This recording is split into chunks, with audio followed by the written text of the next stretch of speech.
The prosecution opened referencing the key piece of evidence in the trial. This video taken by a woman of then Officer Rosfeld shooting the fleeing Antwon Rose II.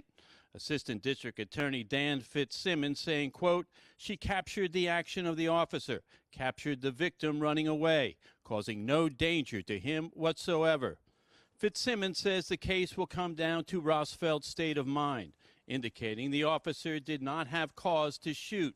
Quote, "What really matters is what Michael Rosfeld knew, what he believed, what he thought when he shot 17-year-old Antwon Rose."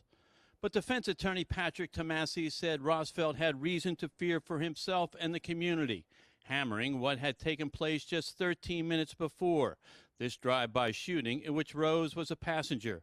Tomasi said Rosfeld believed Rose could have turned and shot him or taken hostages in a nearby senior citizen home. Quote, "He was doing his duty," Tomasi said of Rosfeld. "You have to make, as a police officer, split-second decisions. You hesitate, you die." Over the course of the trial, Tomasi will try to convince the jury that Rose was a willing participant in the drive-by, that a gun with his fingerprints were found under his seat, and that he had an unspent clip in his pocket. In judging Rosfeld, Tomasi said, the jury needs a complete picture of the events leading up to the shooting.